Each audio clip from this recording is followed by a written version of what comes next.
Eh, gracias. Bueno, pasamos a la mesa 4, como bien dice Ricardo, yo no pude estar pero, en la anterior, pero acabamos de tener una mesa, ¿cierto?, con invitados a Marc Mascal, Marjorie Macier y Pedro Pablo Achondo, y ahora tenemos 4 invitados también bien interesantes que nos hablarían de sus investigaciones dentro de la universidad, ¿cierto? La experiencia de algunos otros filósofos, eh, y también la posición de la interculturalidad, de la filosofía intercultural a propósito de la relación también con los pueblos indígenas y con algunos conceptos asociados también a estos, ¿no? Entonces, les agradezco por estar acá. Vamos a iniciar por temas de tiempo inmediatamente entonces con la primera presentación. Les voy a pedir a cada uno que se presente, ¿cierto? De dónde viene, más o menos, quién es. Y entonces empezaríamos con Fernando Vergara, cuya exposición se llama Una hermenéutica de la fraternidad intercultural en Ricardo Salas Astray. Adelante, Fernando. Muchas gracias Lorena. Hola Ricardo. Bueno, muchas gracias por la invitación a todos, a todos. Yo soy Fernando Vergara, trabajo en la Universidad Católica Silva Enrique, en el Instituto de Filosofía de la universidad, estoy adscrito ahí, y desde el 2013 sirvo como vicerrector de Identidad y Desarrollo Estudiantil. Eh, Algunos ya se van a, bueno, sobre todo Lorena y Ricardo van a escuchar algunas cosas que ya nos hicimos un homenaje a Ricardo hace unos meses atrás en la universidad, y eso ha motivado que nuevamente revise lo que escribí, lo presenté y lo presente ahora en aproximadamente 15 minutos. Voy a Eh, avisar cuando queden 2 minutos, ¿vale? vale, Para que... muchas gracias. La histórica labor del pensamiento filosófico consistía en teorizar la totalidad de la realidad para darle armonía al cosmos, orden al mundo y sentido a la existencia. En nuestra asombrosa época del extrañamiento respecto del otro, como urgencia antropológica, del abandono del pensar y de la decepción humana, la emergencia de la filosofía crítica intercultural es un subversivo proyecto teórico-práctico de multiresistencia que propone un nuevo régimen de relacionalidad, el que desde una sabiduría impertinente, junto con la práctica de una convivencia solidaria, sitúa el diálogo como dispositivo para una reorganización sociopolítica global que integra la potencia mitopoética y raciopoética de la palabra para una sutura de la fisura entre la razón moderna y las entidades elementales como reservas teóricas para un pluriversalismo decolonial.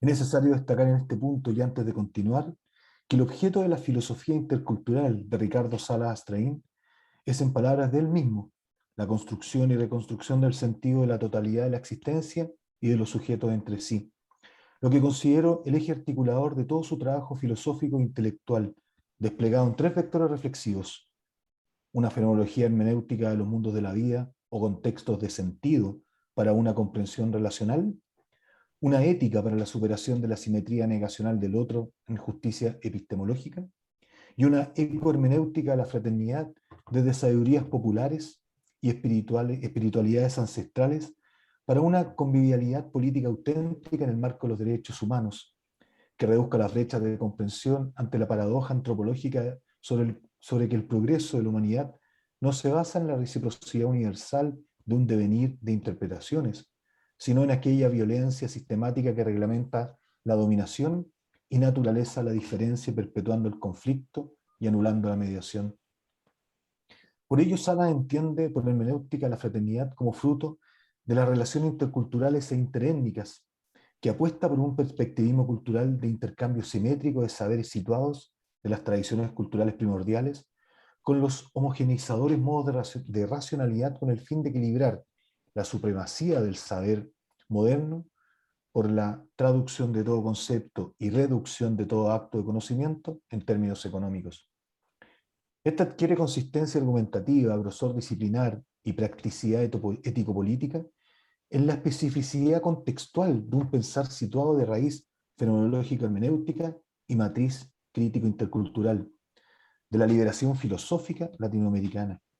La encontramos en sus obras iniciales, por ejemplo, lo sagrado y lo humano para una hermenéutica a los símbolos religiosos, se fragua una complicidad entre las culturas populares y étnicas diferenciadas para enfrentar los cambios globales que resguardan sus cosmologías, tradiciones y valores al redimensionar los espacios y tiempos culturales que claman por su reconocimiento en igualdad de condiciones.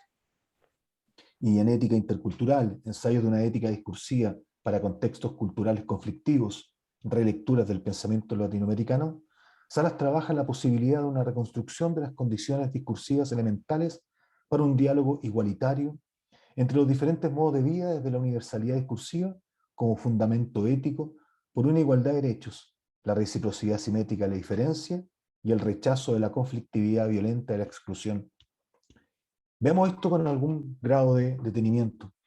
Para esta transformación de la filosofía en clave intercultural decolonial, para el engrandecimiento de las culturas, es necesaria una filosofía comprometida por el cambio social equitativo, que oriente nuestras contextualidades relacionales hacia una solidaria humanización de confianza y libertad que neutralice el sabotaje ontológico a la significancia humana y la desechabilidad medioambiental.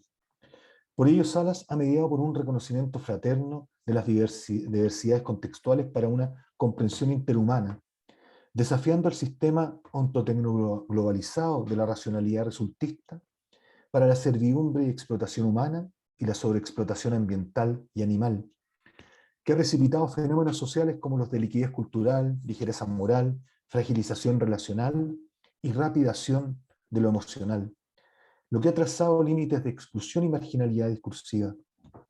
Cabe preguntarse, ¿cuál es el temple sociocultural al que nos compromete esta transformación filosófica de Salas? Primero, situarnos en la coordenada del reconocimiento mutuo que surge de la interacción significativa entre la racionalidad dialógica y la beta madre de la tradición cultural. Segundo, implicarnos en el desafío ético-político de orientación y conducción de las potencialidades humanizadoras hacia un desarrollo de la libertad, el respeto de los derechos y la simetría de las tradiciones frente al riesgo de una desubstancialización del fundamento primordial. En palabras del propio autor, seguir el camino de cuestionamiento radical de la homogeneidad de un sistema económico global y de un pensamiento hegemónico actual que invisibiliza las diversas formas de otredad existentes, desafían la elaboración de un pensar intercultural crítico, de un mundo que se ha reducido a los artefactos y materiales definidos globalmente, impidiendo la visión de otros mundos humanos. En este orden de ideas, el reto que Salas asume es por una filosofía intercultural no reductiva, abierta y tolerante, que supere las limitaciones de las categorías de aculturación, transculturación y mestizaje, que presuponen una inclinación semántica del tipo de absorción evolutiva, junto con una hermenéutica intercultural que vivifique la mediación, comunicación y comprensión propias de las superposiciones culturales modernas, sus relaciones no igualitarias y conflictos de identidad, con justamente las racionalidades jurídico-políticas y sus sustratos originarios, desde una coimplicación de las formas discursivas posibles dentro de los contextos culturales. Pues si para la hermenéutica habitamos en la palabra, entonces convivimos en el diálogo en una contextualidad relacional.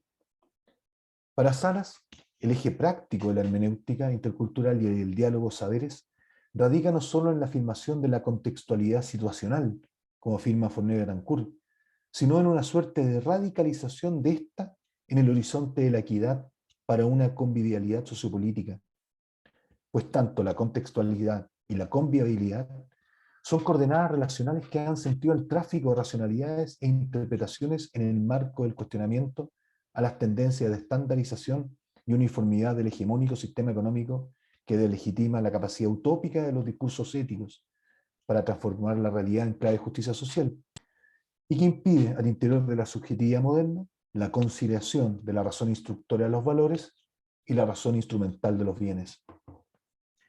Mencionemos sobre esto algunas cosas. Nuestro mundo es representado por el lenguaje que existe fundamentalmente por el diálogo entre subjetividades coimplicadas.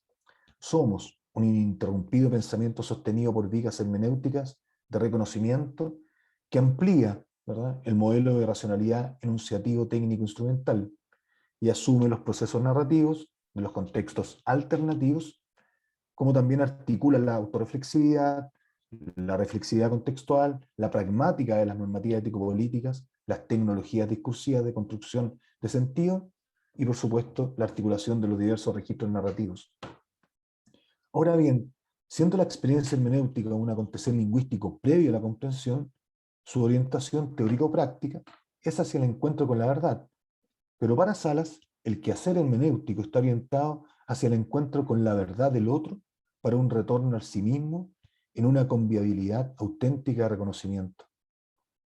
Además, toda interpretación se funda en una confianza en el lenguaje, donde la comprensión se edifica en el diálogo, que libre y hospitalariamente, articula un mundo común donde se juega la humanidad de reconocimiento, cuidado, de identidad diferencia, de alteridad extrañeza, de tolerancia y respeto. Desde esta perspectiva, el lenguaje puede ser entendido como el código que da orden al mundo y articula el tráfico significativo de mensajes, en un sistema normativo para la comprensión de la historia y también como instrumento simbólico del poder en un sistema abierto de significaciones, lugar de revelación del ser y participación en su verdad.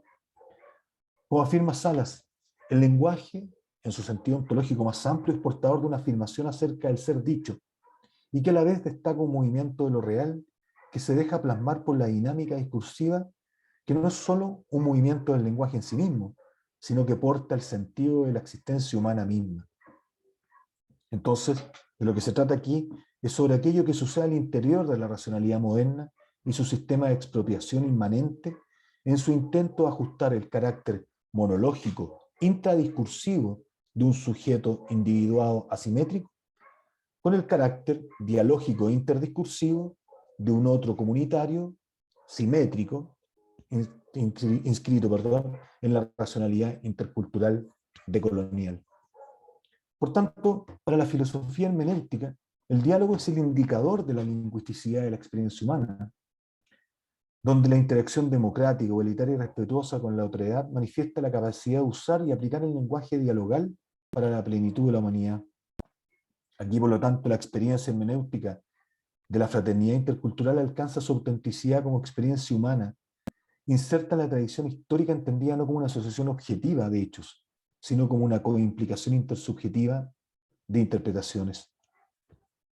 En fin, la fraternidad intercultural de Sala integra saberes regionales en una unidad de reconocimiento y copertenencia, donde las interpretaciones circulan y fluyen en el todo global de la cultura. El modo intercultural de los saberes debe seguir la articulación propia de los mundos de la vida, de tal modo que moverse entre conceptos, discursos y narrativas sea conforme al logos en virtud del cual se articula y ordena el cosmos. Por tanto, el saber intercultural dialógicamente articulado debe garantizar la correspondencia entre el pensar y aquello que lo trasciende, la historia. Siguiendo las ideas expuestas, Sala reivindica la vinculación entre lenguaje, hermenéutica y ética, donde el lenguaje inocula dialógicamente la radicalidad del desencuentro propia de la conflictividad de las relaciones humanas. Y por ello, tampoco olvida Salas que el horizonte dialógico del lenguaje es el antídoto a la negación relacional del otro, que le salva, en primer término, de caer en las opacidades de las representaciones unilaterales sobre la realidad. 2, de las contradicciones inherentes a toda interpretación y, en tercer término, de la dominación, conversión o imposición de relatos únicos de una cultura sobre otra. Si el lenguaje hace que seamos humanos y el diálogo hace que seamos humanidad, la interculturalidad hace que seamos una fraternidad hermenéutico-dialógica de saberes, pues el diálogo es la epifanía lingüística del sentido edificante, tanto de un etos de reconocimiento como de un patos de lucha para una coinonía de comprensión interhumana. De acuerdo con lo dicho entonces, la propuesta intercultural que asume Salas ante el problema hermenéutico de la comprensión del otro contiene un desafío coimplicativo para una fraternidad intercultural y por ello, carga sobre sí una exigencia hermenéutica de base, un diálogo efectual de la voluntad de reconocimiento de los involucrados envueltos, como diría Ortiz Océs, en un diálogo interanímico que equilibra dialécticamente, es decir, en una dialéctica implicativa o maridaje de las relaciones, sabidurías y espiritualidades con las individualidades y los misterios racionales y trascendentales. Sobre esto, digamos, para ir terminando, que que entrar en diálogo edificante significa estar dispuesto a comprender al otro en y desde su contexto, en alteridad, donde el diálogo salva al sujeto de caer, ¿verdad?, en las verdades parciales.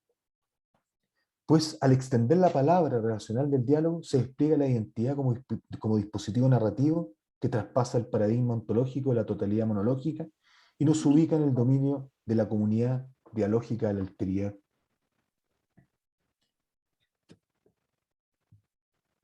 Por lo tanto, como proceso dialéctico de fusión de perspectivas, el diálogo, la hermenéutica dialógica aspira a superar la limitación de nuestros propios horizontes cerrados por la fusión instrumental de la razón y las expectativas totalizadoras del saber, donando de sentido a la existencia humana, que situada en su historicidad nos incorpora en una comunidad temporal dialogante que se nutre de la solidaria equivalencia entre narrativas, y por esto constituye como una forma que se sabe a sí misma en tanto efectual, debido a la eficacia de la historia que va fraguando silenciosamente la tradición. Luego de lo anterior, y para terminar, planteemos dos preguntas sobre la fecundidad y lo propio de la hermenéutica de la fraternidad intercultural de Salas. Un minuto, Fernando. Termino. Las dos preguntas ya. Las dos preguntas y termino. Sí. Primero, ¿qué es aquello que la práctica ética de la filosofía intercultural transforma? Lo que transforma es la reciprocidad fundante del conjunto de racionalidades o sabidurías bajo cuya influencia las diferentes prácticas sociales producen sus efectos propios, es decir, justicia, equidad, reconocimiento, respeto, entre otros. Segundo, ¿qué es lo que permite la articulación entre hermenéutica, otredad y reconocimiento en el pensamiento de Salas? Lo permite la osadía del proyecto por una hermenéutica de la fraternidad para una contextualidad relacional donde las narrativas sustanciales tejan los mundos vitales de la totalidad común y cumplir con el objetivo filosófico más complejo y a lo cual el pensamiento se ha entregado durante toda su historia: la construcción y reconstrucción del sentido de la totalidad de la existencia y de los sujetos entre sí. Muchas gracias. Gracias. Voy a aplaudir yo, ya que nadie puede. Gracias, Fernando. Vamos con otro Fernando, con Fernando Fuica, que nos va a presentar problemas interculturales de los proyectos de investigación, una experiencia de la Comisión de Ética. Fernando, ¿puedes activar el micrófono? Sí. Sí, Vale. gracias ¿Cuánto quedan? Lorena. Gracias Lorena, gracias Ricardo por invitarme a esta mesa. Bueno, en una mini presentación autobiográfica, desde el 2016 estoy en el Departamento de Filosofía de la Universidad Católica de Temuco y desde el 2019 a cargo de la licenciatura en Filosofía que levantamos ahí en el sur. Digo en el sur porque estoy en Concepción ahora. eh, y además formo parte del Comité de Ética de la Investigación, del cual soy secretario ejecutivo o secretario técnico, no sé, pero secretario, tomo acta y todo eso. Y desde ahí levanté un proyecto hace unos años atrás que tenía en vistas precisamente evaluar, poder percibir la presencia o ausencia de variables interculturales en los comités de ética de la investigación. Y antes de pasar a la lectura, solo contarles que el primer hito que tuvimos, que fue muy interesante porque por primera vez se hacía, convocamos a los distintos comités de ética acreditados en la Araucanía, de la Universidad Mayor, la Autónoma, la UFRO y también de Servicio de Salud, más el apoyo de Raúl Villarroel, que lo invitamos a que compartiera desde la mirada más bien de lo que en ese momento era el CONICIT, respecto del tema de las variables interculturales. Así que paso a leer lo que devino en un artículo que está por ahí todavía en proceso de arbitraje. Interculturalidad en los documentos de los comités de ética de la investigación universitaria. Ahora comienzan mis 15 minutos, ¿eh? 16:54. Resumen. Bien, esta ponencia busca develar e instalar la discusión respecto a la presencia o ausencia de los referentes interculturales en los documentos formales de los comités de ética de la investigación, en adelante CI, de universidades chilenas adscritas al comité de rectores a partir de un proyecto de investigación desarrollado en la UCT. Son proyectos internos, ¿cierto?, que normalmente la universidad ofrece, a los cuales uno concursa.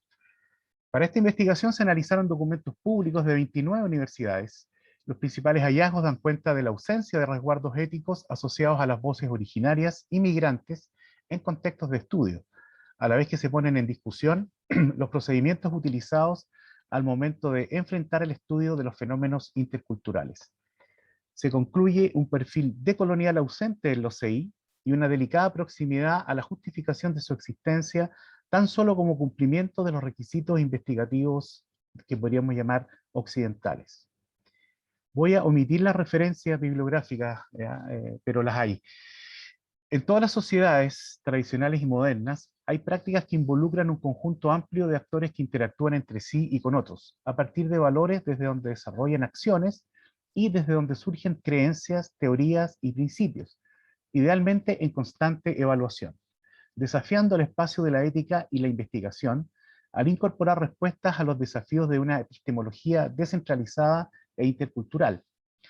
Al respecto, se señala que en el contexto latinoamericano de la última década, el discurso intercultural ha conseguido la apropiación de académicos y políticos, donde se constata un giro postcolonial y o decolonial, atendiendo cuidadosamente la coexistencia de conocimientos, lenguas y culturas de sociedades distintas, pero donde se impone una sobre la otra de forma evidente y avasalladora, manteniendo la asimetría, la subalternación y la, comilla, matriz colonial del poder se hace legítima y, lo que es peor, la reproduce permanentemente en su discurso de inclusión o reconocimiento. Cierre de comillas. Romper con el discurso de inferiorización instalado desde la colonialidad,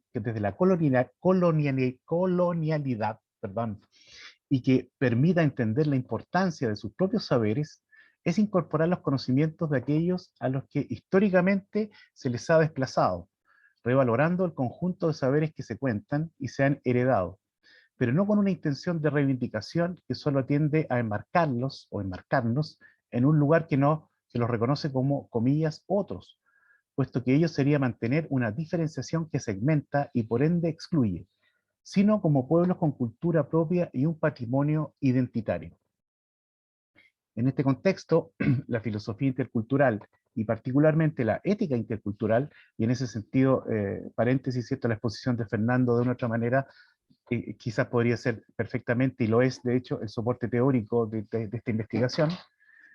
Reitero, en este contexto la filosofía intercultural y particularmente la ética intercultural propone como referente de vinculación con el otro la idea de reconocimiento y valoración de la alteridad, a partir de la superación de la asimetría que ha sido característica al momento de establecer jerarquías sostenidas en basamentos logocéntricos, lo que implica asumir que los llamados saberes ancestrales u originarios deben ser considerados como referentes válidos al momento de proponer un análisis respecto de ámbitos propios de un espacio intercultural.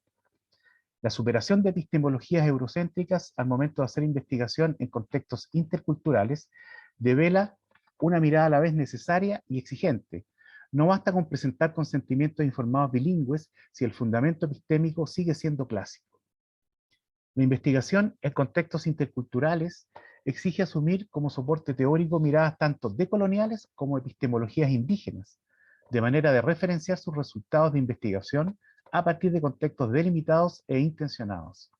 La experiencia demuestra que este aspecto es lo que mayormente está ausente, es decir, se hace investigación respecto de problemáticas interculturales, pero sostenidos en fundamentos de orden eurocéntrico y logocéntrico, lo que clausura a priori un enfoque basado en el reconocimiento y la alteridad.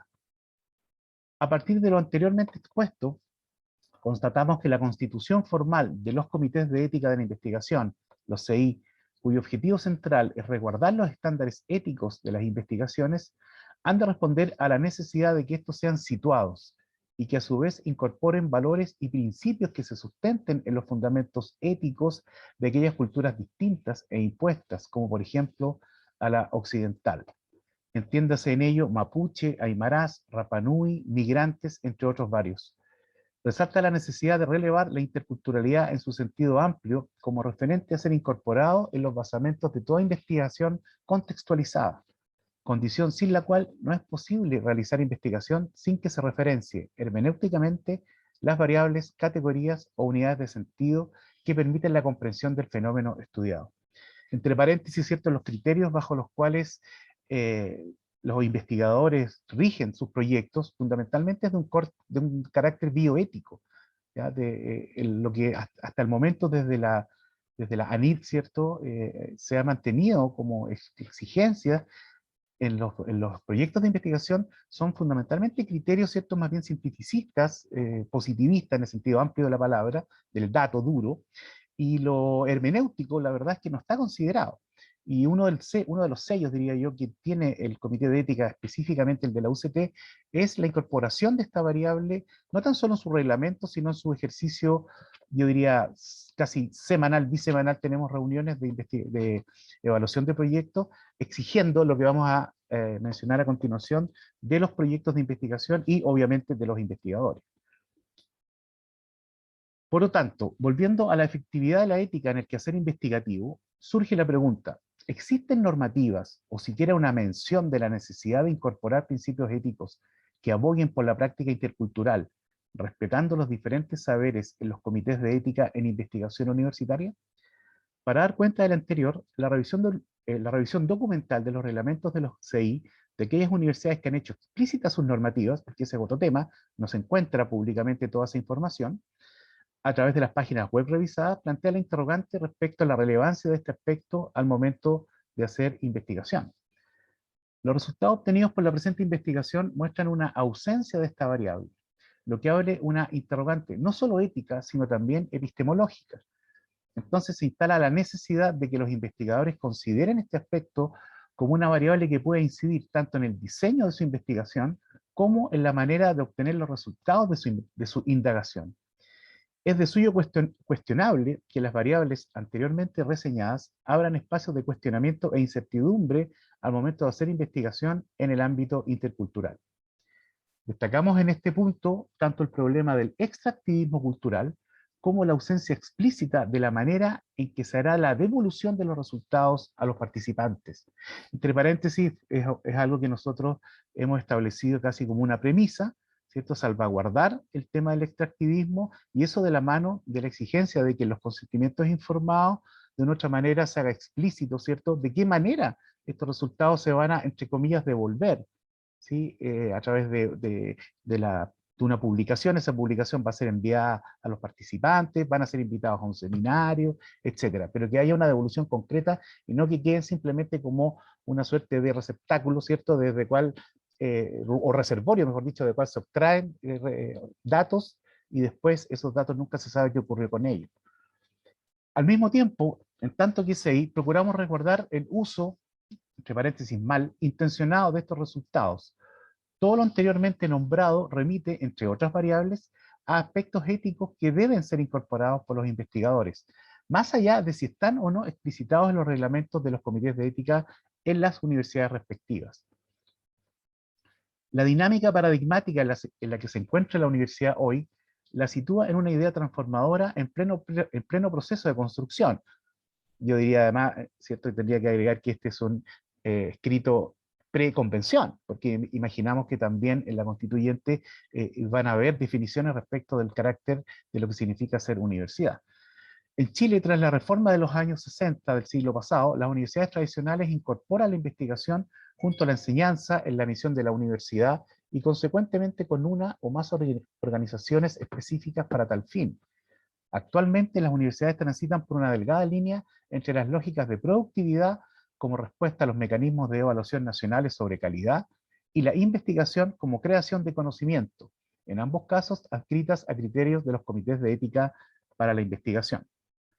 Entonces, la tensión se genera en que el soporte epistémico del estudio o la intervención directa o indirecta en personas o grupos de personas de y en una investigación requieren de la identificación del estatus que adquiere la o las personas que participan, ennegrezco eso, ¿cierto?, de ella, sea este, entre comillas, medio, objeto, cosa o simplemente una muestra.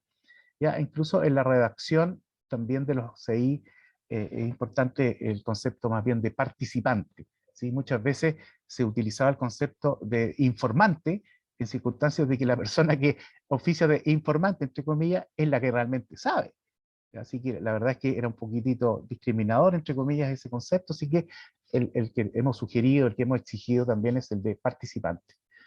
Para hacer frente al conflicto se han utilizado los llamados principios éticos, entendidos como los criterios de decisión fundamentales que los miembros de una comunidad científica o profesional han de considerar en cada una de las situaciones de investigación en las que se podría enfrentar al desarrollar su quehacer científico.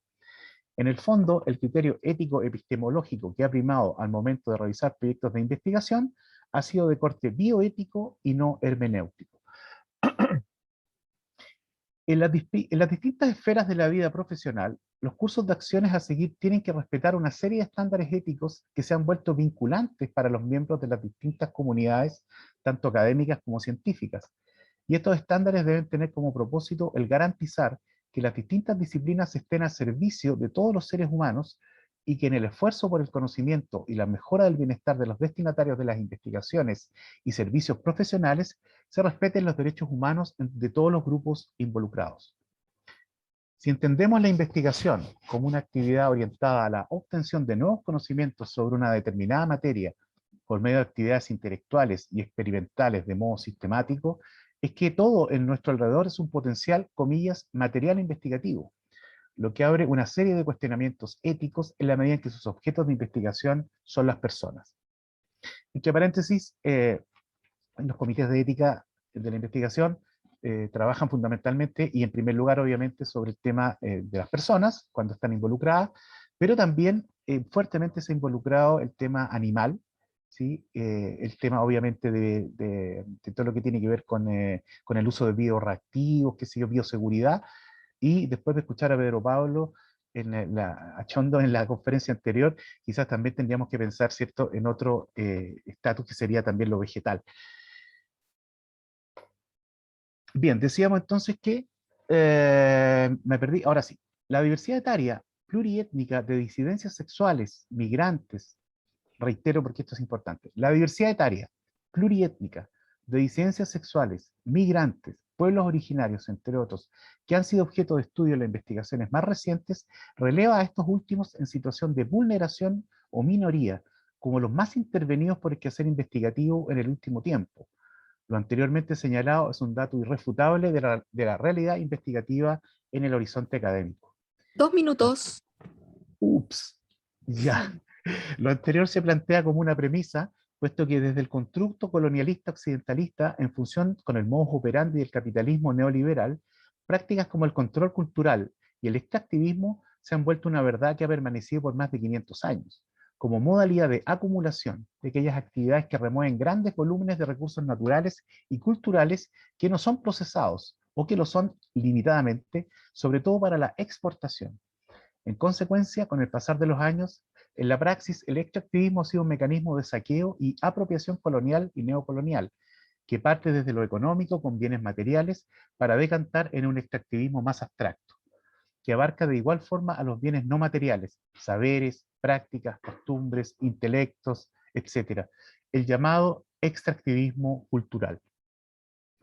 Desde la investigación, el extractivismo se traduce tanto en extractivismo epistémico como en extractivismo ontológico. El primero, en palabras de Ramón Grossfogel, trata de una mentalidad que no busca el diálogo que conlleva la conversación horizontal de igual a igual entre los pueblos, ni el entender los conocimientos indígenas en sus propios términos, sino que busca extraer ideas para colonizarlas, subsumirlas al interior de los parámetros de la cultura y la episteme occidental. El extractivismo epistémico atrapa ideas, sean científicas o ambientalistas, de las comunidades, por ejemplo, indígenas, sacándolas de los contextos en que fueron producidas para despolitizarlas y resignificarlas desde lógicas occidentalocéntricas. El objetivismo del extractivismo epistémico es el, comillas, saqueo de ideas para mercadearlas y transformarlas en capital económico o para apropiárselas dentro de la maquinaria académica occidental con el fin de ganar capital simbólico. Mientras que el segundo, el ontológico, es una manera de ser y estar en el mundo, es decir, es una forma de existencia, por tanto, una ontología donde este extractivismo se manifiesta en actitudes egocéntricas. Conclusión, en la última, este que pareciera ser un elemento de escasa relevancia en la reflexión sobre las acciones y procesos llevados a cabo en trabajo con personas, sujetos de estudio, se tensiona al momento de situar el debate en el respeto a saberes constitutivos del conocimiento diferentes a los occidentales establecidos como tradicionales o formales en un necesario respeto a la contextualidad e historicidad. América Latina cuenta con una amalgama de diversas culturas de matriz indígena, rica en particularidades que se manifiestan actualmente y sobre las cuales no solo hay diversidad de investigaciones realizadas en curso y por hacer, sino que perviven dinámicas, movibles y sincréticas. En palabras simples, culturas originarias y en transformación requieren y deben ser atendidas cuidadosamente por los procesos investigativos para aproximarse a su comprensión desde su propia matriz en un ejercicio por descubrir la cultura. Gracias. Muchas gracias, Fernando.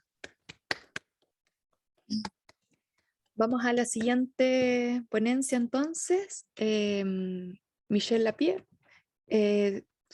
la interculturalidad crítica con opción filosófica para comprender la discapacidad en los pueblos indígenas. Michelle, ya sabes, 15 Sí. minutos, te aviso en todo caso cuando te queden dos. Muchas gracias por estar. Dale, muchas gracias. Yo voy a compartir una presentación Súper. para irme guiando. Espero que se vea. Sí, se ve súper bien. ¿Se ve? Ya, Sí. genial. Muchas gracias. Bueno, mi nombre es Michelle Lapierre. Yo soy profesional del área de la salud y de la rehabilitación. Llevo muchos años en el campo de la discapacidad, tanto como trabajadora, como académica e investigadora. Y soy salubrista también en mi formación de posgrado y actualmente estoy cursando mi doctorado en estudios interculturales también en la Cato de Temuco, igual que Fernando. Hoy día quiero presentar el tema de la interculturalidad crítica como una opción filosófica para comprender la discapacidad de los pueblos indígenas. Esto forma parte también de mi proyecto de tesis doctoral. Una de las partes, digamos, que conforman los grandes proyectos de tesis doctorales. Así que, bueno, lo primero que quiero plantear es que esta ponencia expone la interculturalidad crítica como un enfoque filosófico desde el cual analizar la discapacidad en los pueblos indígenas. Y la discapacidad de los pueblos indígenas ha planteado diversas problemáticas y ellas se han construido en base a numerosos elementos y a contextos marcados por distintas realidades históricas. Y debido a esto consideramos que las formas de aproximarnos hacia los pueblos indígenas desde el campo de la salud, que es desde el lugar donde yo hablo en este momento, son múltiples y obedecen a factores fundamentalmente epistemológicos. La discusión de este tema es muy reciente en Latinoamérica sobre la discapacidad de los pueblos indígenas y su aparición proviene fundamentalmente desde la academia latinoamericana y se hereda de una discusión que ya partieron y tienen hace muchos años los pueblos nativos australianos, que son los primeros que inician en esta temática, junto con los investigadores también de ese país. Para hacer un encuadre teórico del tema, nos preguntamos primero cuál es el rol de lo indígena en la discapacidad, entendiendo la discapacidad, ¿cierto?, como un campo de estudio. Hasta ahora los Disability Studies han estudiado la discapacidad en personas racializadas desde enfoques interseccionales, culturales y desde los estudios antirraciales. Pero se ha reconocido que este campo se ha centrado fundamentalmente en la discapacidad blanca, ¿no? Entonces es la forma de estudiar que tiene actualmente los estudios sobre la discapacidad. En Latinoamérica la población sabemos que no es fundamentalmente blanca, ¿no? Podríamos calificarnos dentro de eso como no blancos, y por lo tanto la discapacidad siempre ha estado cruzada con la colonización, con las migraciones contemporáneas, con los pueblos indígenas, con las poblaciones afrodescendientes, personas de color, distintas nomenclaturas, ¿cierto? Si bien nuestra producción académica no siempre ha logrado utilizar, esto siempre ha sido una realidad. Y con frecuencia adoptamos y también adaptamos las propuestas anglosajonas sobre estos temas a nuestra realidad. Los enfoques más críticos para analizar la discapacidad en Latinoamérica hoy se han inclinado por las teorías CRIP, la teoría queer, las perspectivas críticas y el modelo social de la discapacidad. Sin embargo, todos ellos que provienen de ideas y propuestas anglosajonas no han demostrado interés ni tampoco suficiencia para relacionar el estudio de la discapacidad con la situación de los pueblos indígenas hoy. Bueno, en un segundo punto nos preguntamos sobre el rol que tiene la discapacidad en el mundo indígena, ¿no? Al revés. ¿Cuál es el rol de la discapacidad en el mundo indígena? Prácticamente todos los estudios que han investigado la discapacidad de los pueblos indígenas latinoamericanos lo han hecho desde enfoques antropológicos y nos han revelado que la palabra y el concepto de discapacidad no existe en las lenguas nativas. A pesar de esto, la discapacidad sí es reconocida por los pueblos hoy y sus consecuencias sobre todo existen y las viven a diario. En un tercer punto, quisiera plantear que las culturas que comparten un territorio hacen prácticas naturales o planificadas de traducción intercultural en el campo de la discapacidad, lógicamente. Y en estos procesos traductológicos encontramos relaciones de dominio de una cultura por sobre la otra, lo que hace que la traducción normalmente sea hacia un solo lado, que es lo que pasa comúnmente en el campo de la salud intercultural en Chile. Hoy vemos cómo se ha impuesto en los pueblos indígenas el problema, lo digo entre comillas, de la discapacidad, tal como se entiende en las culturas no indígenas. Y en un cuarto punto de este encuadre, quisiera plantear que las políticas interculturales actuales en este tema están alojadas dentro de lo que se llama salud intercultural en el Ministerio de Salud, principalmente, o sea, están estatizadas.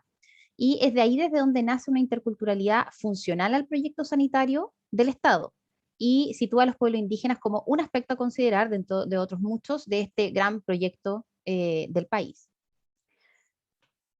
Bueno, entendiendo que dentro de la interculturalidad existen múltiples enfoques teóricos y prácticos, nos preguntamos entonces cómo nos hemos aproximado a esta discusión, ¿ya? Y aquí quiero plantear ideas que nos encaminan hacia una interculturalidad crítica como meta final, ¿cierto? Pero que tiene ribetes de interculturalidad, en lo que Catherine Walsh, ¿cierto?, plantea como funcionales o relacionales. Bueno, en primer lugar lo hemos hecho desde un enfoque de la vulnerabilidad, en el cual lo intercultural tiene la finalidad de revelar las inequidades y las diferencias entre las culturas, considerando un modelo hegemónico de salud, por supuesto, que es la meta de la sociedad. Este enfoque es el que propone la Organización Mundial de la Salud y es usado por los organismos internacionales, por el Ministerio de Salud, por el Ministerio de Desarrollo Social en Chile, para comprender a los pueblos indígenas como vulnerables frente a la discapacidad. Establece siempre un marco comparativo entre pueblos, indígenas y no indígenas, y tiene un referente único sobre capacidad y discapacidad, ¿no? Sobre categorizar, lo que presenta la normalidad como la meta del pueblo dominante, evidenciando, por supuesto, lo que se ha denominado como el capacitismo. Siguiendo la propuesta de Catherine Walsh, a estos intercambios entre el Estado, la sociedad dominante y los pueblos indígenas, podemos llamarle interculturalidad relacional, y ella nos plantea, entre comillas, o sea, abro comillas, que el problema con esta perspectiva es que típicamente oculta o minimiza la conflictividad y los contextos de poder, dominación y colonialidad continua en que se lleva a cabo la relación, cierro comillas. Por lo tanto, se asume que hay una condición de desventaja desde la vulnerabilidad. En un segundo punto, bueno, antes de eso, actualmente este enfoque es el más utilizado por los Estados-nación, que quieren acercarse desde un enfoque de equidad en salud a través de la interculturalidad propuesta por el Estado y enfoques culturales que enfatizan también en las particularidades antropológicas de la cosmovisión de un pueblo indígena respecto a la discapacidad. Sin embargo, desde una perspectiva de una interculturalidad crítica de tipo decolonial, todas estas posiciones pueden ser comprendidas solamente como interculturalidades funcionales o relacionales, ¿no? Los indígenas en situación de discapacidad pueden ser reconocidos incluso como doblemente vulnerables, ¿cierto?, en esta lógica de la diferencia y de la doble opresión. Y a partir de esto emergen una serie de acciones estatales subsidiarias, ¿no?, tales como las pensiones de invalidez para personas con discapacidad, las capacitaciones a los cuidadores informales, la comprensión de la discapacidad desde lo rural, los bonos económicos por condición de discapacidad, los apoyos económicos para personas que tienen discapacidad y necesitan hacer emprendimiento, etc. Estas acciones se caracterizan por dos factores que no contribuyen a un acercamiento justo con los pueblos, y es que por una parte se desconocen las estructuras sociales e ideológicas que caracterizan a la modernidad colonialidad y que evidencian relaciones de dominación, de jerarquía, de hegemonía entre las etnias, y por otro lado generan una relación de dependencia económica con el Estado, lo que contribuye a controlar, el Estado controla, digamos, los conflictos étnicos con los pueblos indígenas que caracterizan a los Estados-nación modernos y en este caso Chile. Bueno, en un segundo punto está el culturalismo, que es utilizado principalmente por la academia hoy para realizar investigación en este tema, y también por las políticas públicas que tienen una intencionalidad económica. Implica la exotización y la idealización de la discapacidad en las comunidades. La exotización es un concepto que utilizaremos para definir la relación que establece el Estado y la sociedad con los pueblos indígenas en situación de discapacidad, y que está sustentada en reconocer la existencia de diversidades de culturas y que se apoya en un relativismo que los exotiza, siempre marcándolos desde la diferencia, como plantea Baba. Y desde una perspectiva más latinoamericana, Grimson ha propuesto que las lecturas esencialistas culturalistas de las etnias o pueblos impiden las relaciones interculturales reales. Esta racionalidad es materializada en prácticas como, por ejemplo, la idealización de los sujetos, por ejemplo, realizando solo investigaciones orientadas culturalistas de comprensión y abordaje de la discapacidad, a veces totalmente descontextualizada de las realidades contemporáneas de los pueblos, y algunos estudios de este tipo también enfatizan en el reconocimiento de diferencias comparativas respecto a la cultura no indígena u occidental, especialmente cuando se trata de identificar una denominación, causas, etiologías de la discapacidad, así como sus tratamientos. Adicionalmente, hemos sido testigos de cómo dispositivos estatales de salud o de rehabilitación intercultural integran símbolos y tradiciones culturales en su infraestructura o en su lenguaje que esencializan al sujeto sin atender a un diálogo entre modelos de comprensión de la salud y de la discapacidad. Bueno, finalmente está la negociación que predomina en las políticas de salud y rehabilitación en Chile. Si bien se basan en la comunicación intercultural como enfoque teórico referente, entiende la negociación como la alternativa de solución a los conflictos entre culturas que los asume como ineludibles. Actualmente es bastante común encontrar dispositivos sociales y de salud que se autodenominen interculturales, basados en la idea de ceder parte de la cultura propia en pos de integrar aspectos de la cultura de otro pueblo. Podemos observar este enfoque en prácticamente todos los vínculos que tiene el Estado con los pueblos indígenas en materia de discapacidad y de salud, y que han sido denominados como interculturales. La negociación se presenta entonces como una propuesta de base conciliadora o de puntos medios, que muchas veces no son aceptadas por los pueblos indígenas, dado que invisibiliza los conflictos históricos que provienen no de las relaciones entre iguales, sino de las relaciones de poder. Por ejemplo, las discapacidades, hoy que son resultado de la violencia militar hacia los territorios indígenas. Esta interculturalidad también es cuestionada por Walsh, y ella también, abro comillas, dice que es funcional al sistema existente, no toca las causas de la asimetría y las desigualdades sociales y culturales, y tampoco cuestiona las reglas del juego. Por eso es perfectamente compatible con la lógica del modelo neoliberal existente, que ya sabemos que está tan presente en el campo de la salud y de la rehabilitación. Bueno, en este ámbito de la negociación está sustentado también en la idea de la traducción equivalente, que es entendida esta como un proceso de traducción entre culturas que está basado en la premisa de que existen términos lingüísticos de la sociedad hegemónica que pueden ser equivalentes a términos lingüísticos de la sociedad dominada, suponiendo que esta equivalencia lingüística implicaría automáticamente una equivalencia cultural, ¿no? Así, en cuanto a las políticas públicas, en los espacios de rehabilitación intercultural se permite incorporar médicos indígenas, ¿ya? Así se les ha denominado, tales como, por ejemplo, componedores de huesos, como hierbateros, o la misma machi en su dimensión curativa, porque ahí se encuentran equivalentes de estos roles en la sociedad dominante. No ocurre esto, por ejemplo, con la misma machi en sus labores espirituales y en sus labores políticas, que son parte de su rol, que se practican, por ejemplo, en la cultura mapuche, y porque estas dimensiones no encuentran una equivalencia en los roles del campo de la salud y son, por supuesto, políticamente complejas de integrar. Entonces, ante esto proponemos la interculturalidad crítica como posibilidad, como opción filosófica para pensar en la discapacidad de los pueblos indígenas, pero la pregunta es cómo transitamos desde estas prácticas interculturales más funcionales o meramente relacionales que he descrito a las otras de tipo más crítica, ¿no?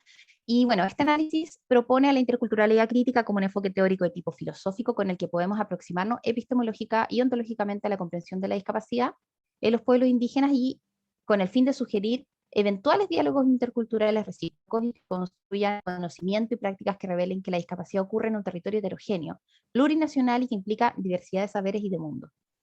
La propuesta filosófica intercultural crítica, por ejemplo, de Fournier Betancourt, resulta un marco teórico relevante para analizar cómo las prácticas con personas indígenas en situación de discapacidad están determinadas por las lógicas del ser-estar, del saber, del poder, y que definen la forma en que nos relacionamos con ellos. La perspectiva intercultural crítica nos permite tensionar nuestro propio actuar a la vez que desafiar nuestra racionalidad médico-científica y social también sobre la discapacidad. Existen nuevas formas de investigación que podríamos comprenderlas como parte de una interculturalidad crítica y que se enmarcan en un cúmulo de perspectivas críticas, por ejemplo, decoloniales, indigenistas, feministas e interculturales, que logran entrecruzar estudios etnográficos críticos con una vinculación sociohistórica y también contemporánea de la discapacidad, desde una perspectiva, por ejemplo, de las epistemologías del sur.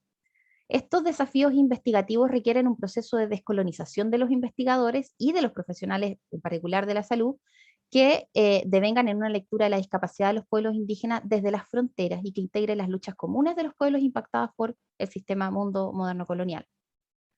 Bueno, en cuanto a las prácticas, ahí me voy a la otra diapo. En cuanto a las prácticas, el movimiento indígena ha discutido ampliamente respecto al concepto de cuerpo como territorio y como comunidad. Estos elementos, por ejemplo, enriquecen la discusión sobre la discapacidad y su riqueza epistémica puede traspasar la cultura, o sea, generar aportes conceptuales actuales y a las numerosas discusiones que existen hoy sobre el concepto de discapacidad más allá de los pueblos indígenas. Esta es una forma también de hacer justicia epistémica y traspasarlo hacia la discusión global sobre discapacidad. Adicionalmente, poner en práctica el diálogo de saberes, entendiéndolo como una técnica del hacer decolonial, en territorio intercultural. Es necesario hacer dialogar la cosmovisión asociada a la comprensión que los otros hemos llamado discapacidad.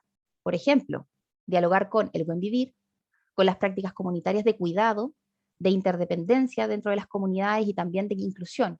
El valor, por ejemplo, de la lengua en la preservación de las prácticas de la salud y la protección del territorio ancestral que tiene el Nahuen. Por otra parte, las personas indígenas en situación de discapacidad llevan encarnada una experiencia de discapacidad muy compleja que se entrecruza con un proceso histórico, social, de relación conflictiva con los estados y con el modelo capitalista neoliberal, por lo que las luchas de discapacidad o por la no pueden desprenderse de estas otras luchas. Por otra parte, desde una interculturalidad crítica, ponemos en la mesa el hecho de que muchas comunidades consideran que la discapacidad es un fenómeno más bien reciente, y esto ha aparecido en varias investigaciones, incluyendo también parte de mi realización de tesis de magíster, consideran que es un fenómeno más bien reciente y en crecimiento, y ellos lo han relacionado con, por ejemplo, el daño medioambiental, lo han relacionado con la pobreza, con la militarización del territorio, con la violencia armada que sufren las comunidades y también con la asimilación forzada. Para concluir, las resistencias de los pueblos solo tienen sentido en la medida en que impliquen reexistencias. Nos aproximamos de esta perspectiva cuando consideramos a los pueblos indígenas como pueblos vivos, en transformación, con capacidad de autogestión. Contribuir a alcanzar la autonomía y la autodeterminación en temas relacionados con la discapacidad es quizás el más pleno acto de interculturalidad crítica y que desafía enormemente nuestra capacidad como profesionales de la salud de descolonizarnos. Bueno, aquí están algunas de las referencias que utilicé y también está mi contacto por si alguien necesita conversar sobre estas temáticas. Muchas gracias. Muchas gracias a ti, Michelle. Súper interesante. Justo en el tiempo, además. Te iba a avisar un minuto, pero no fue necesario.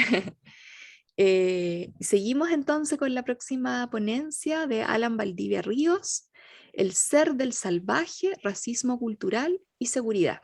Adelante, Alan. Sí, bueno, muy buenas tardes a todos y a todas quienes están presentes. Bueno, yo en algún momento igual voy a presentar un breve PowerPoint, que es como un apoyo más que nada. Te perdimos, Para escuchas? unas pequeñas ejemplificaciones que van a ir dentro del... ¿Sí? No, te habías quedado pegado, pero parece que ya se solucionó. Ya. Ya, entonces, como les decía, voy en cierto momento voy a usar un breve PT para una pequeña ejemplificación para ir ganando tiempos con la misma presentación. Bueno, yo soy Alan Valdivia, mi ponencia se titula El ser del salvaje, racismo cultural y seguridad. Soy profesor de filosofía en la comuna de Cabildo, en el Liceo A2, y estoy cursando el programa de magíster en filosofía en la Universidad de Valparaíso también.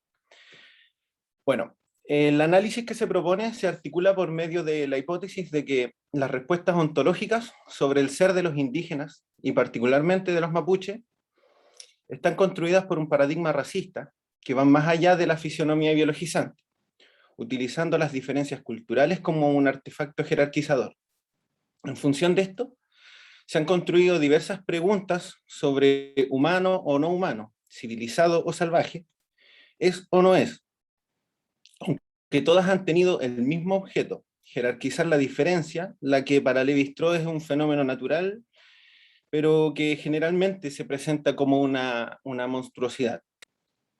La pregunta ontológica sobre el ser ha tenido una larga tradición, aunque dicha discusión ha dejado al margen de sus planos de comprensión a aquellos que la cultura hegemónica ha decidido que no son, para quienes su respuesta simplemente es la negación. Para Latinoamérica, a comienzos del siglo XVI, esta pregunta se convirtió en una respuesta impuesta desde Europa, por lo que las culturas conquistadas fueron consideradas como incivilizadas por los conquistadores, siendo colocadas en lo más bajo de esta supuesta escala de civilización. La primera muestra de este debate ontológico, voy a ver si puedo compartirla.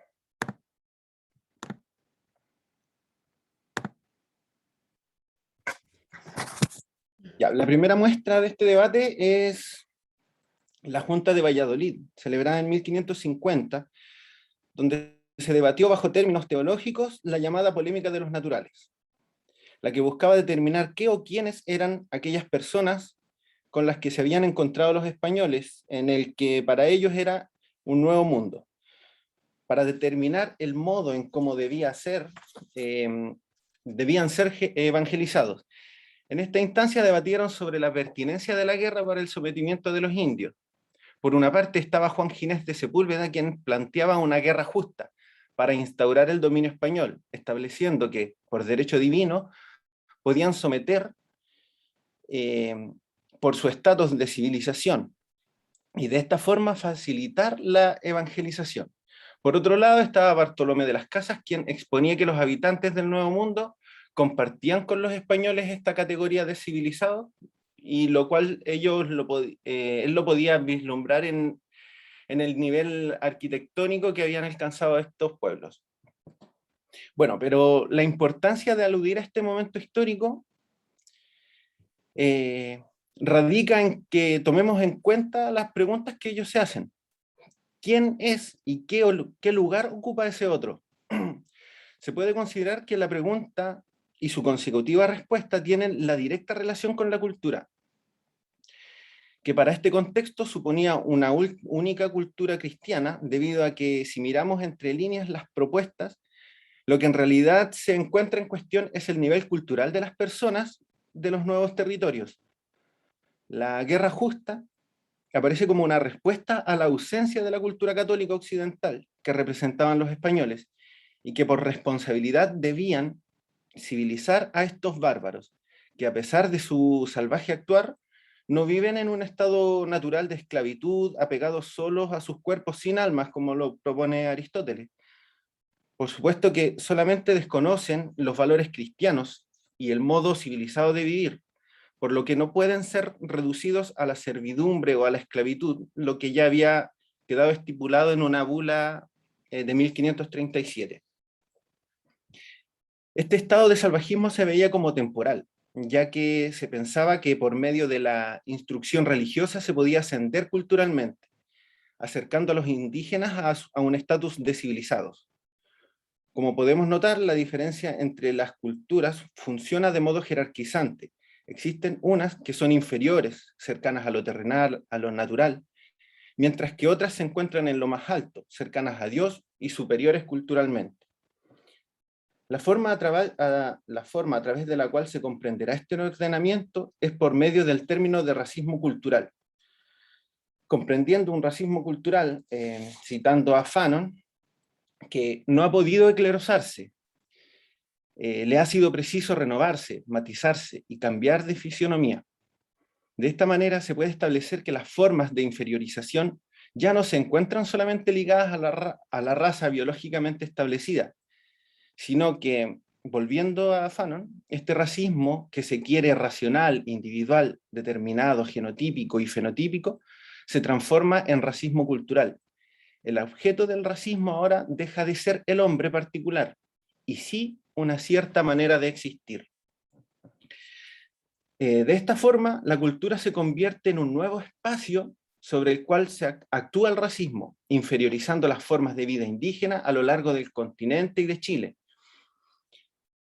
Desde la época colonial se había difundido, a pesar de esta visión, un imaginario casi valeroso del pueblo mapuche, el cual se había establecido por medio del poema de la Araucana, en el cual se admiraba la valentía de aquellos naturales que resistían a los españoles. Con este imaginario se pretendió establecer un pasado común con ellos durante los primeros años de la República, aunque a partir de la segunda mitad del siglo XIX este imaginario toma otros matices, con los cuales las formas de vida fueron inferiorizadas en función de diversos imaginarios culturales. Y así lo dejan ver las palabras del, por ese entonces, diputado Benjamín Vicuña Maquena. Espera, que podemos ver ahí. Bueno, por medio de las palabras de Vicuña Maquena, se vuelve a presentar la preocupación por el otro, ya no en un modo ontoteológico como se había hecho durante la colonia, ni en ningún momento se plantea alguna especie de pregunta ontológica sobre quiénes son los indios que se señalan, sino que muy por el contrario, esa pregunta parece estar resuelta categóricamente. Son los enemigos de la civilización, dice Vicuña Maquena, que han heredado, o sea, de esta civilización que ha heredado Chile.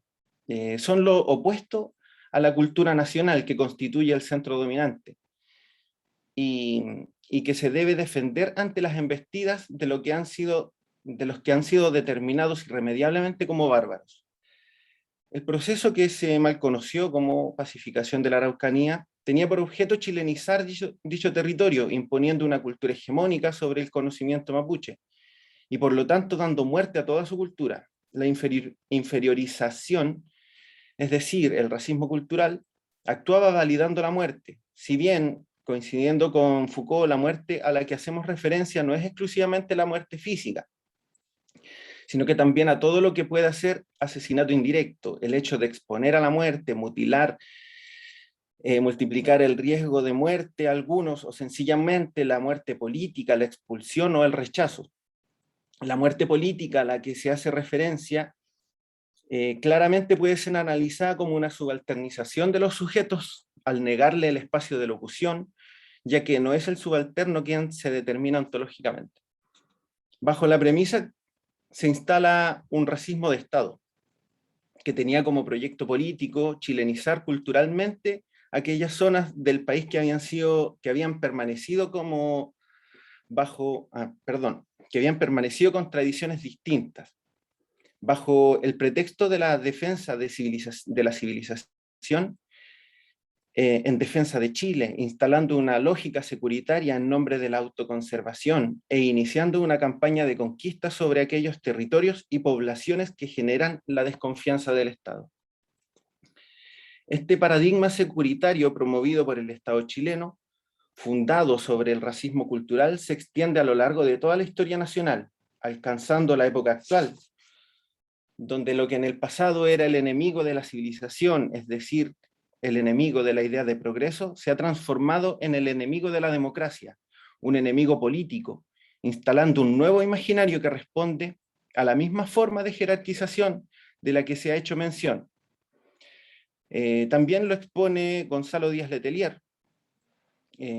Cito: en Chile opera una lógica racista, quien pone a la forma de vida mapuche como una forma de vida diferente e inferior a la occidental, y una lógica securitaria que los pone como enemigos políticos, es decir, como terrorismo, precisamente por desafiar la colonialidad del orden político-económico apuntalado por la soberanía estatal nacional.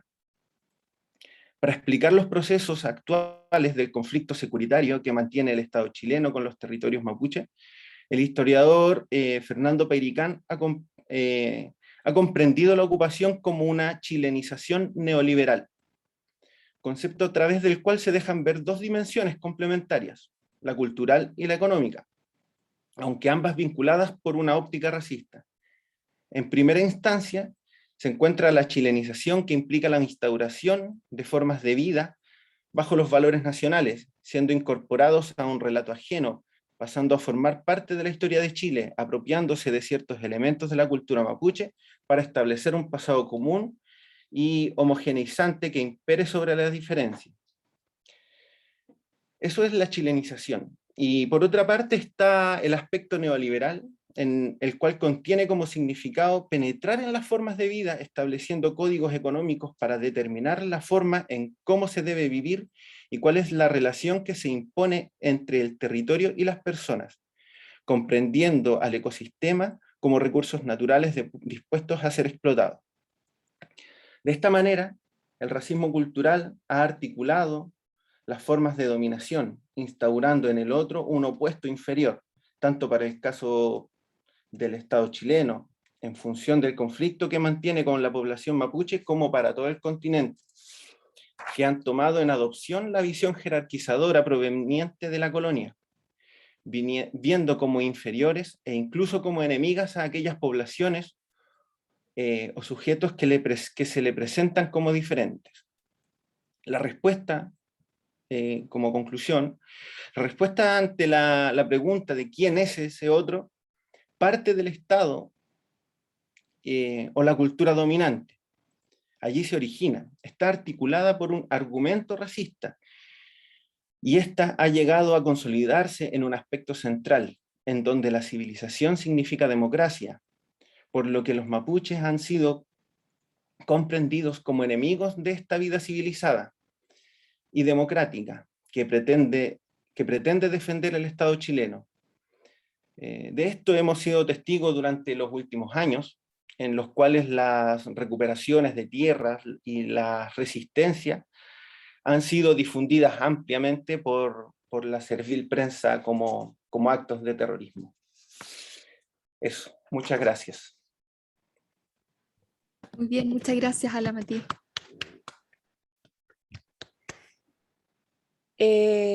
Bueno, muchas gracias a los 4 expositores, expositora. Vamos a iniciar entonces una ronda de preguntas. Pueden levantar las manos. Quizá, si no pueden, prenden su micrófono los que estén como coanfitriones, ¿cierto? Que quizás no van a poder levantar la manito y la hacen directamente. Estoy viendo acá. ¿Va? No puedo verlos. Ahí sí, ya, ahí los veo. Muy bien. Torben, ¿puedes activar tu micrófono? Sí. Sí, Ahora sí, ya. Genial. ya. Hoy Fernando Fuica, muy interesante. Bueno, muy interesante todos. En algún momento tú referías a la diferencia entre que no se toman en consideración la hermenéutica en estos asuntos, sino que solamente algo positivista, cientificista. ¿Podría a lo mejor dar algún ejemplo? ¿Podría elaborar eso un poco más? Es que yo estoy justo en el proceso de tratar de activar una cooperación con Junji en el sur, en el Temuco, para hacer diálogos de saberes. Y es interesante cómo operan ellos, que a veces es un poco difícil, tengo que mandar 20 mails para no sé qué, para todo, para informar todo de todo. Es como, uff, yo he estado así como 1 año y medio tratando de filosofar en mi propia cabeza y ahora estoy ahí con las instituciones. Entonces, me parece interesante, pero institucionalmente en estos consejos de ética, ¿cómo se puede notar, si podría explicitar esa diferencia, cómo se podría ver que no toman en consideración la hermenéutica? ¿O está refiriendo a simplemente su forma de su escritura, sus reglas? ¿O cómo lo ve eso? Gracias. Bien, gracias, Torben. A ver, lo que señalaba es que los criterios con los cuales se evalúan en los comités de ética, digámoslo así, y humildemente antes, ¿ya? Es que era bajo criterios estrictamente de orden, sobre todo bioético, es decir, investigación con seres humanos que tenían que ver, ¿cierto?, con, por ejemplo, lo que señalaba Michelle en su exposición es muy coherente y de una otra manera complementa en cierta medida lo que yo quise decir. No existían criterios éticos de la investigación para investigaciones de orden más bien que podríamos llamar en términos muy generales, ¿cierto?, humanidades, ¿sí?, o ciencias sociales. Los criterios eran fundamentalmente para evaluar trabajos de orden, ¿cierto?, de datos, del dato duro, de la encuesta, de la preeminencia de ciertas conductas, etc.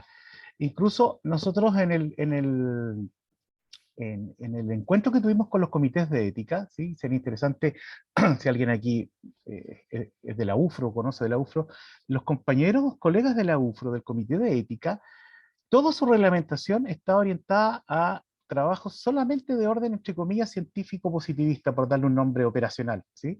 No estaban considerados trabajos del ámbito de las ciencias sociales, ¿sí? Por cierto que si yo presento un trabajo sobre, no sé, el problema de las cartas de Colón, claro, no necesito ningún consentimiento informado, voy a las fuentes y voy a los libros.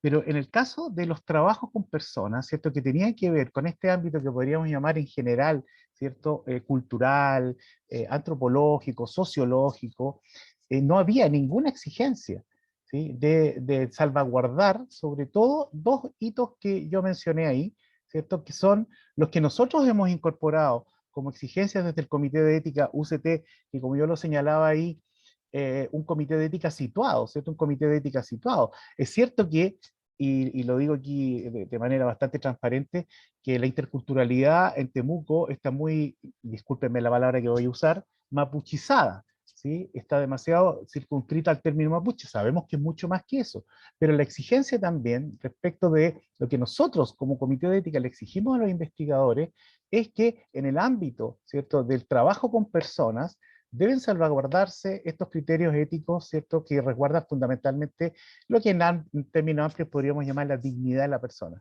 Entonces, lo que está pendiente, Torben, es que desde la propia ANID hoy día existan estos criterios que involucren, ¿cierto?, o que exijan de estas investigaciones que remiten a trabajos con personas, estas exigencias éticas, que, insisto, un ejemplo, nosotros como comité de ética, y también lo digo aquí orgullosamente, nos reacreditamos por segunda vez ante la Seremi de Salud. ¿Te fijas? Ese es el referente que evalúa un comité de ética, ¿ya? Y yo creo que eso es como bastante clarificador respecto de cuáles son los criterios entre los cuales se evalúa la pertinencia y no de ciertas variables. Entonces, al margen de lo que tú señalas, que, bueno, vas a tener que acostumbrarte en el sentido de que cuesta entrar.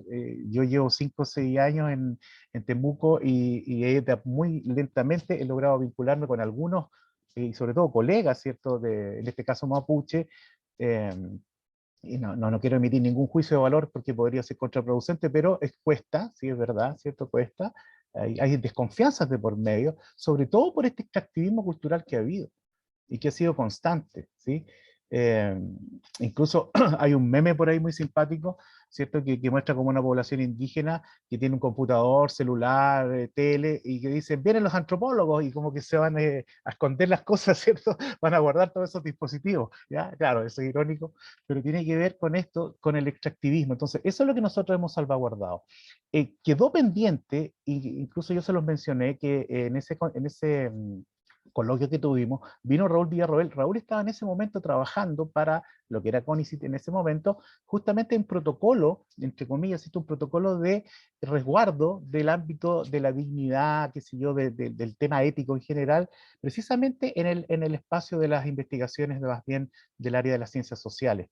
Lamentable, o digamos, más que lamentable, por un hecho histórico, como fue el estallido, eso quedó todavía en un segundo plano, digamos, no se ha retomado, según lo que el propio Raúl me decía hace un tiempo atrás, no he conversado con él en este último tiempo, pero como que quedó en un segundo plano. Y obviamente que yo la investigación, y por tiempo tampoco alcancé a contarles todo, aprovecho aquí de cerrar eso, en los reglamentos de investigación, en los reglamentos de los comités de ética de las 26 universidades que revisamos, solo en 9 había una mención a lo intercultural, y solo en 2, que era la UNCE, la Universidad Metropolitana de Ciencias de la Educación, y en este caso la nuestra, está explicitado eso como una exigencia.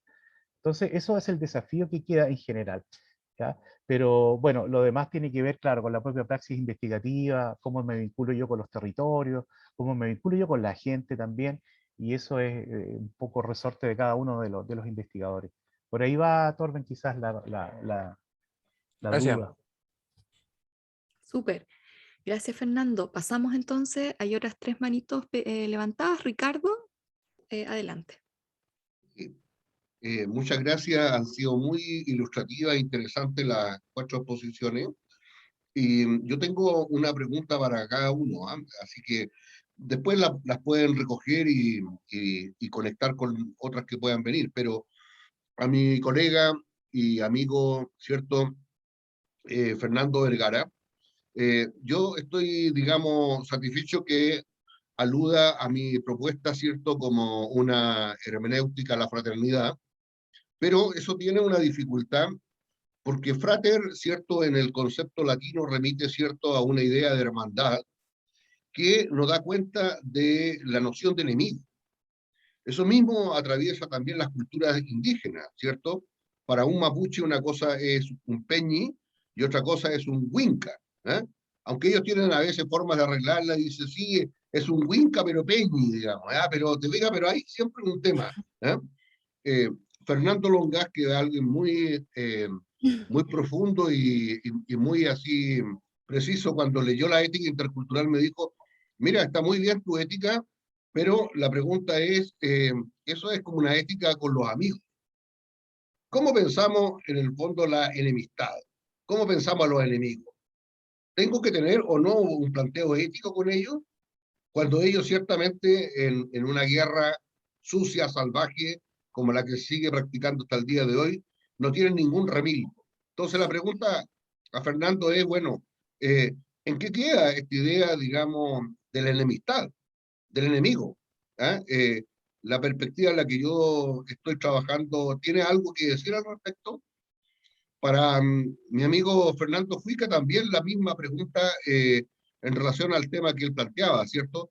¿Cómo pensamos la ética más allá del campo de la salud y de las ciencias naturales y la llevamos al difícil campo de los conflictos sociales, políticos, culturales? ¿Hay o no hay ética ahí?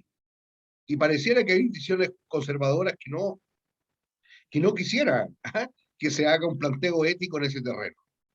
Para Alan, súper interesante su planteamiento de la alteridad. Y la pregunta sería, ¿qué queda del utopismo lascasiano después de 500 años? O sea, sin lugar a duda, Las Casas tuvo razón, que se está destruyendo a las Indias. Y se sigue destruyendo hoy día los territorios interétnicos. Pero, ¿tiene eso hoy día algo que decir a nuestro mundo o definitivamente queda solo como un utopismo? Y para Michelle, para mí la gran pregunta es decir, eh, ¿basta solo una hermenéutica crítica como la que plantea una interculturalidad que no sea funcional o hay que entrar ya en un terreno más decolonial, más de las luchas de resistencia?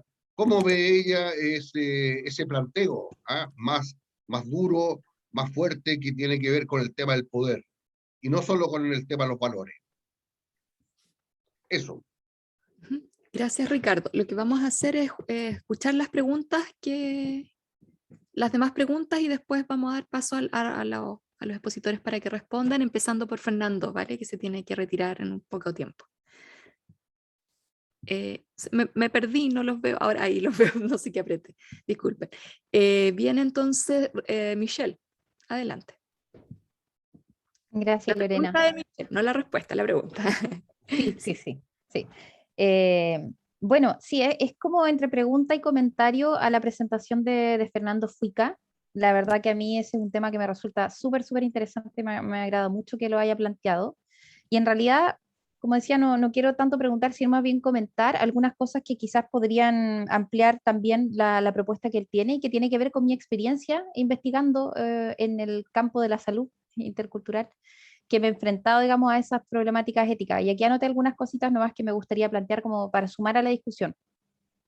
Lo primero, efectivamente, el tema de incorporar los derechos de la naturaleza, yo creo que es fundamental, ¿no? En la presentación anterior hablamos de eso, tú también lo referiste, y es algo que también yo me he topado permanentemente. O sea, hay también una necesidad de resguardar el patrimonio vegetal y el patrimonio de la naturaleza de los pueblos indígenas, y yo creo que eso tiene que estar de todas maneras, no solamente en lo legal, sino que también en lo ético, en el campo de la investigación.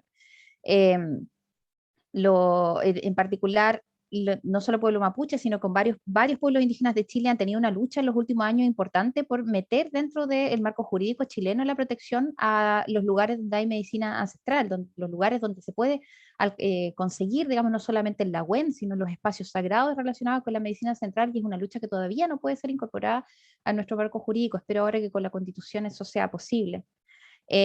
Recuerdo también, por ejemplo, que la lucha que dieron los pueblos para conseguir la ley Lafkenche se planteaba también que el mar era un espacio donde había medicina, y también era un espacio, y no solamente en términos de las algas, por ejemplo, de lo vegetal, sino todas las capacidades, ¿cierto?, los recursos que tiene el mar para constituirse como un espacio también medicinal.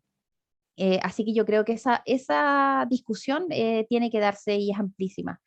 El segundo punto que yo quería proponer acá tiene que ver con una cosa que me ha pasado también, que tiene que ver con los consentimientos informados, que muchas veces no quieren ser firmados, pero no solamente no por un tema cultural, sino que porque muchas de las personas que participan en las investigaciones son perseguidos políticamente. Muchos de ellos son defensores de los derechos humanos, defensores de la naturaleza. Muchas personas tienen liderazgo político, como loncos, como las machis, por ejemplo, y son perseguidos políticamente, y sus datos ellos no quieren entregarlos tampoco, digamos, con esa facilidad. Yo creo que ese es un tema fundamental que no implica solamente, o que implica por una parte que los comités de ética tengan la capacidad de flexibilizar ante esto y de poner el tema en discusión, pero por supuesto ir más allá sobre lo que significa ser participante de una investigación que tiene que ver con temáticas justamente que los hacen ser personas perseguidas políticamente, y eso es una realidad muy, muy importante.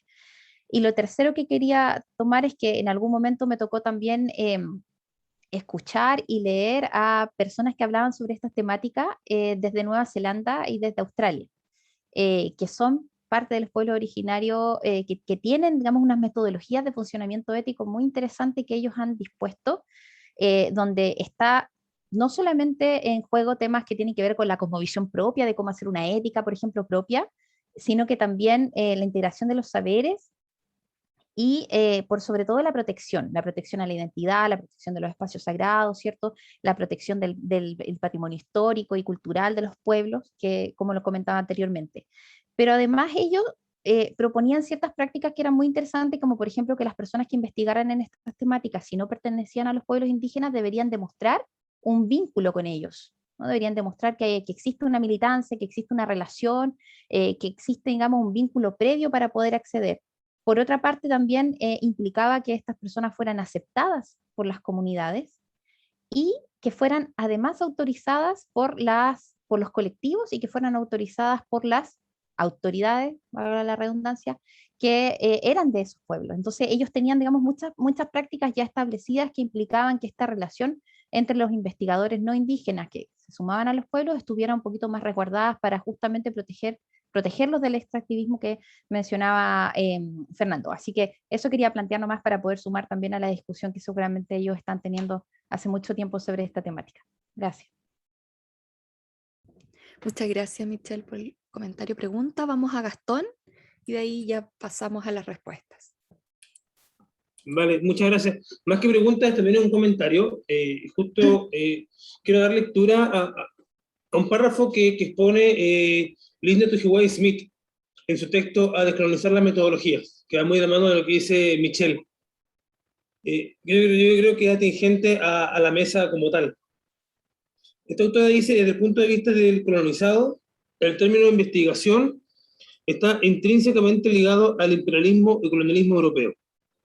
La palabra misma investigación es quizás una de las más sucias en el vocabulario del mundo indígena. En muchos contextos indígenas, cuando se menciona esta palabra, incita a silencio, conjura malos recuerdos, provoca una sonrisa que proviene del desconocimiento y la desconfianza. Es una palabra tan poderosa que los indígenas incluso escriben poesía sobre la investigación.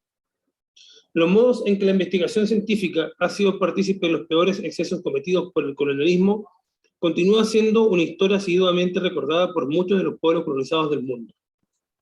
Es una historia que todavía ofende el sentido más profundo de nuestra humanidad. El solo hecho de saber que alguien midió nuestras facultades, llenando el cráneo de nuestros ancestros con semillas de mijo, y que comparó dicha cantidad de semillas con la capacidad mental de pensar, ofende nuestro sentido de quiénes y qué somos.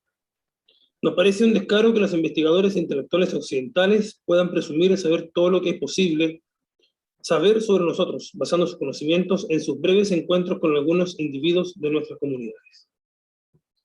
Solamente quería dejar ese párrafo porque creo que igual va a alimentar de una forma u otra la discusión misma desde el simposio como tal. Gracias, Gastón. Gracias. Bien. Fernando, 5 minutitos te pedimos para que No, nos no, puedas dar una... yo voy a hablar 30 segundos, tengo que presentar los libros ahora en otra Tienes que mesa. presentar, dale, ya. Tengo que irme para Ándate, quedarme aquí mismo. ándate, lo dejamos No, pendiente. dos cosas. De respecto a lo que señalaba Ricardo, ¿cierto? Siempre me pone aquí en conflicto mi colega y amigo. Yo diría dos cosas. Uno, lo básico es el tema, ¿cierto?, de los derechos humanos. Yo diría que la base mínima, digamos, el mínimo para enfrentar una conversación dialógica, una alteridad que al mismo tiempo sea con reconocimiento, porque también el reconocimiento, al menos en lo que he estudiado en Riquer, lo poco que he estudiado Riquer, hay un tema también de gratuidad incorporado, ¿cierto?, en ese reconocimiento. Y por otro lado, yo agregaría también, no sé si invento el concepto, yo creo que no, pero algo así como el respeto lingüístico, ¿sí? Yo creo que el tema del lenguaje, el tema de la lengua es fundamental. Cuando nosotros pedimos en los consentimientos informados que sean bilingües, no es un mero formalismo, ¿ya? No es simplemente una exigencia más, sumarle entre comillas, un cachito más al investigador, que además tiene que buscar a alguien que le traduzca, sino una exigencia ética mínima, ¿cierto?, de respeto por la lengua del otro, ¿sí? Eso en consistencia también con lo que señalaba Michelle, que nosotros, y digo nosotros, y no me arrojo la autoría, la vocería del Comité de Ética, pero al menos sí la experiencia, es que en situaciones en donde, por ejemplo, investigaciones con Machi, donde dicen, perfecto, participamos, pero no queremos firmar, y no vamos a firmar, porque la firma en general además ha hecho mal uso de firmar documentos para malversación, para otro tipo de, incluso expropiación de tierra, etcétera.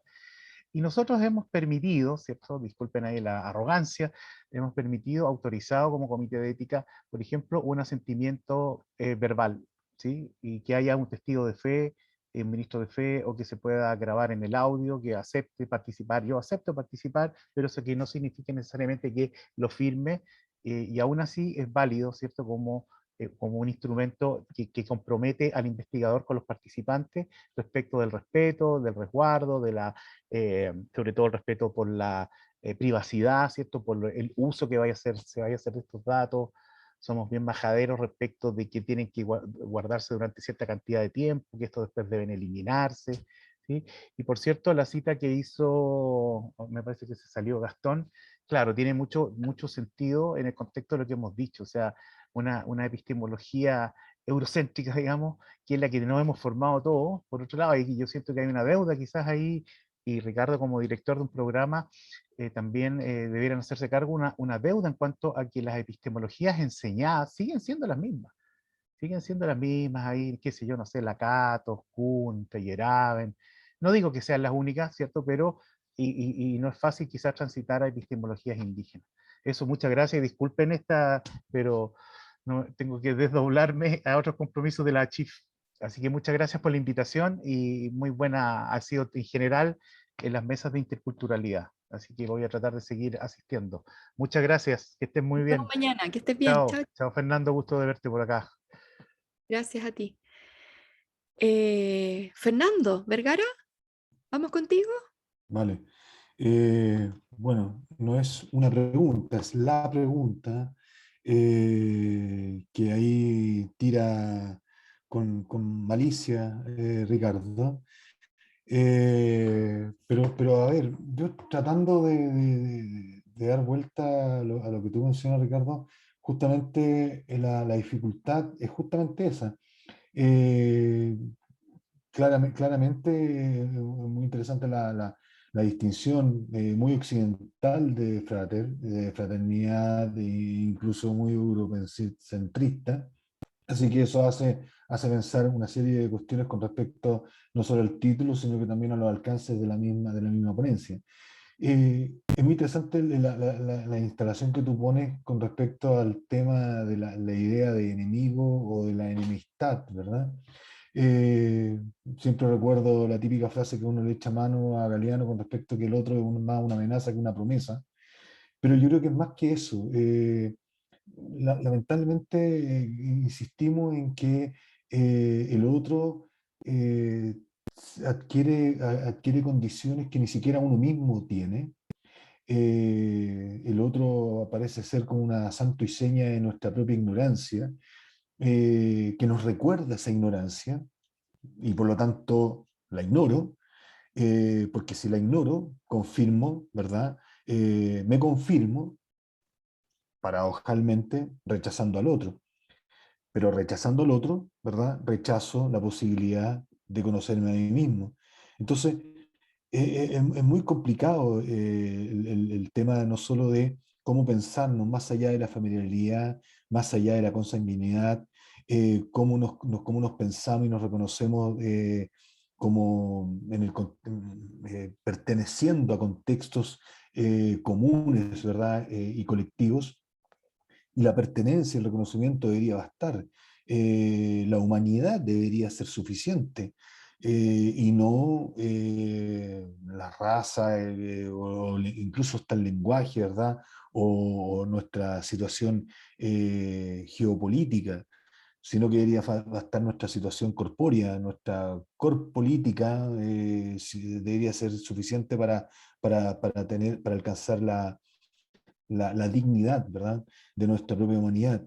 Por lo tanto, lo que tú planteas es claramente forzar, ¿verdad?, no solo ética, sino que políticamente un cambio de mirada, un cambio de lógicas, ¿verdad?, un cambio de pensamiento que, que- que que nos, que nos ayuden a esa convivencia legítima, y no, ¿verdad?, a una lógica de la competencia o de la diferencia. Entonces, justamente tú apuntas una especie como de palanca, ¿verdad?, reflexiva, en la cual uno, o mejor dicho, tú tensas una cuerda en la cual uno fácilmente se puede caer, ¿verdad? Y no es posible hacer el equilibrio necesario para poder diferenciarnos, porque caemos también como presos del lenguaje. Tú al instalar los enemigos de los amigos, ¿verdad?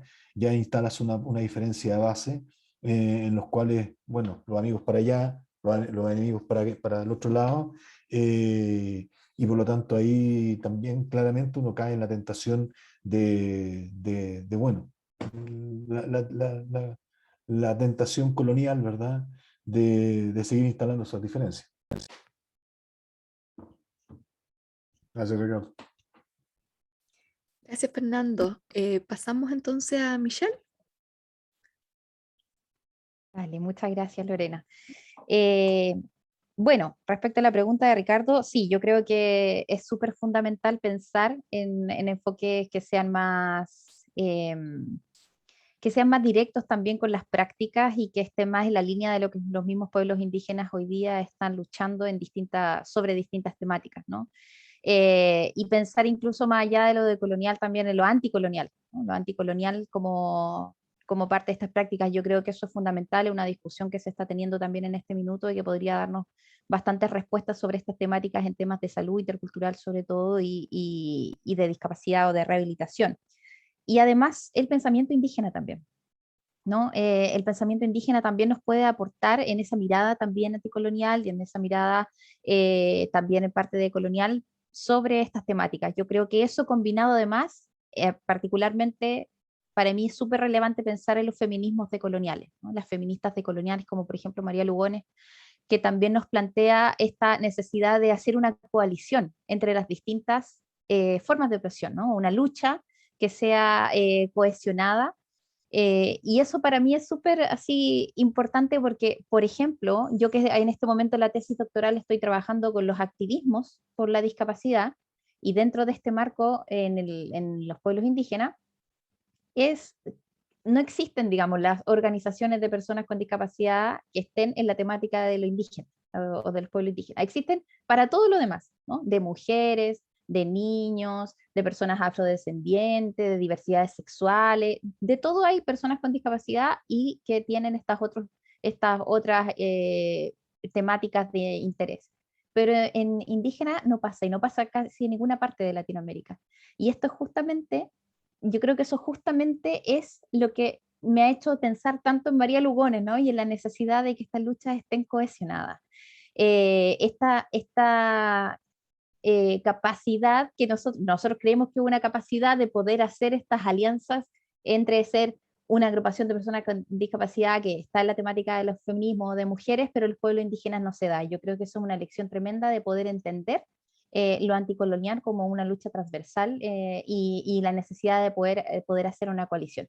Creo que los movimientos sociales que estamos viviendo actualmente en Latinoamérica, en particular el movimiento social chileno, que empezó el 18 de octubre y que todavía estamos viviendo en el marco de las discusiones relacionadas con la Constitución, también nos ha enseñado esa importancia. Así que yo creo que parte de las prácticas deben ir en esa línea, ¿no? De lo anticolonial, del pensamiento feminista decolonial y por supuesto de los pensamientos indígenas ya como opciones no solamente filosóficas, sino que también aplicadas a las prácticas para poder resolver estas dificultades. Gracias. Muchas gracias. Alan, vamos contigo. Sí, bueno, ante la pregunta de en qué queda el utopismo de las casas, wow. Bueno, principalmente, o sea, la propuesta de las casas juega un rol muy importante en realidad durante la época. O sea, genera un cambio impresionante en términos del derecho y la comprensión de la conquista. Pero, o sea, a pesar de todo esto, del impacto que tiene la propuesta de las casas con la destrucción de las Indias y con su defensa de la dignidad de los pueblos conquistados, en realidad se ve reflejado muy tarde en los territorios conquistados.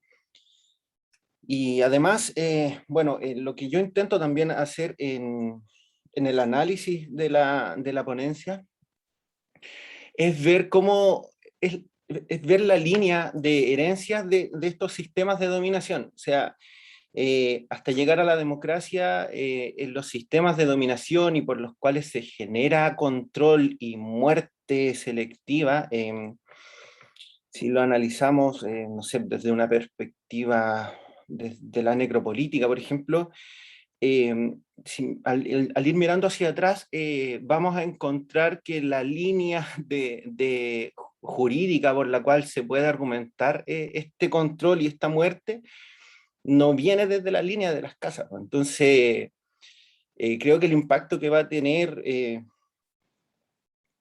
es nulo ante el análisis que estoy proponiendo en realidad. ¿Sí? O sea, desde otras perspectivas, obviamente, es muy importante, más si se analiza desde el derecho, pero al analizar esta línea de control y de respuesta ontológica hacia la alteridad, en realidad, ¿dónde quedan las casas? Creo que se ve desplazado dentro de este debate. Eso. Gracias, Alan. Michelle, te tienes que ir, pero en verdad ya estamos cerrando. Solamente agradecerte y agradecerle a Alan, a Fernando Vergara, a Fernando Fuica, que ya tuvo que irse. En verdad, nos pasamos un poco del tiempo. Agradecemos desde ya al amigo que está detrás de, no sé quién es, del equipo de la Chief. Para la otra vamos a sugerir que nos den más tiempo, ¿no? Porque seguramente dan ganas de seguir preguntando, contrapreguntando, comentando, pero muchas gracias por sus intervenciones, por la preparación, por la lectura que hicieron. Mañana vamos a seguir reunidas a las 4:30, estamos citadas en la mesa de estudios interculturales desde las voces y miradas afrodescendientes globales, y está Marta Salgado, que es una representante de la comunidad afrochilena, que va a partir, de hecho, al inicio, porque tiene que después reunión precisamente con el ministro de Esculturas, y nos va a contar la experiencia de las luchas que han tenido acá en Chile y el abandono también, ¿cierto? Que han sido, la falta de reconocimiento que han tenido en los últimos años, sobre todo en el último plebiscito, ¿cierto? Georgette Nour, que es una filóloga de Senegal, de la Universidad de Dakar, Justina Saicedo Salcedo, una profesora de Colombia, afrocolombiana. Georgette es africana, Cristina Borges, afro-brasileña, que nos va a contar también las experiencias del mundo afro-brasileño, ¿cierto? El reconocimiento y la interculturalidad que ha habido en esos espacios, ¿no? Y el avance o retrocesos que también se ha producido en las últimas décadas en Brasil. Les agradezco de verdad a todos y seguimos todavía un tiempo más, hay más actividad, hay más mesa, presentación del libro ahora mismo, así que nos seguimos viendo por allí y por allá, ¿vale? Que estén muy bien, agradecida. Ricardo, nos vemos luego, nos seguimos viendo y a todos y a todas. Muchas gracias a todos. Buenas tardes.